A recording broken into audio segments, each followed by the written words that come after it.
it is prevalent all across the country that we are seeing an increase in student anxiety, student grief, student suicidal ideation even. So we are anticipating that that is going to continue to be a trend that we need to address as school counselors. We've been back in school for a week now. And since I returned to school, I know of 6 of my students out of a student population of 500 who lost a parent over the summer. I know that there are probably very few of our students who have not been impacted, who knew someone who has passed from COVID. And so, that brings a whole lot of issues, grief, but it also brings a lot of anxiety, a lot of fear and uncertainty. When we think about, financial losses that families have dealt with, and maybe some of the unhealthy ways that those losses have been dealt with in family structures and how that's impacting our students,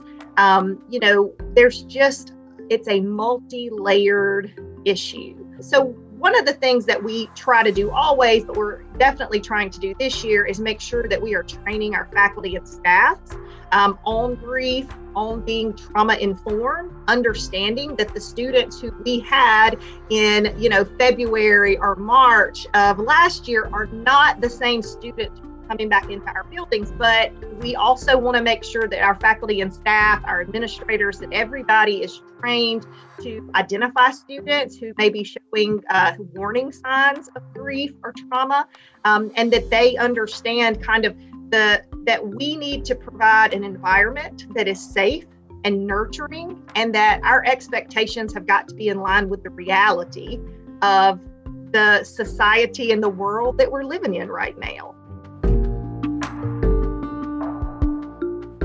So one of the challenges for us that may not be a challenge for every school counselor is internet access.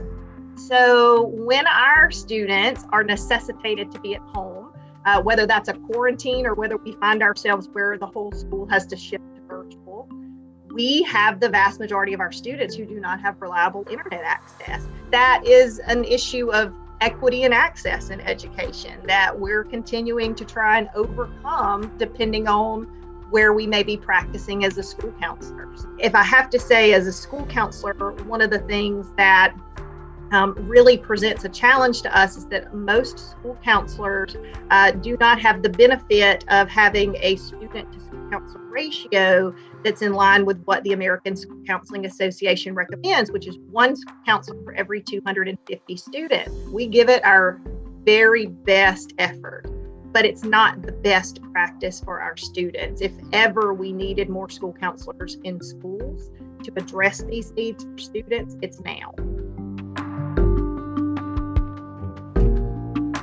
Right now, we are being called upon to really provide a lot of emotional support for students, for families, for communities that we're living in. It is vitally important, especially for those of us who may be the only school counselor in our building, to ensure that we are in a professional learning community. So connect with other school counselors so that you can share the emotional toll that this takes on you as a school counselor with other people who understand what you're going through. If you're not sure how to handle something, collaborate out with another school counselor, and then take care of yourself, school counselors, because you cannot pour from an empty cup.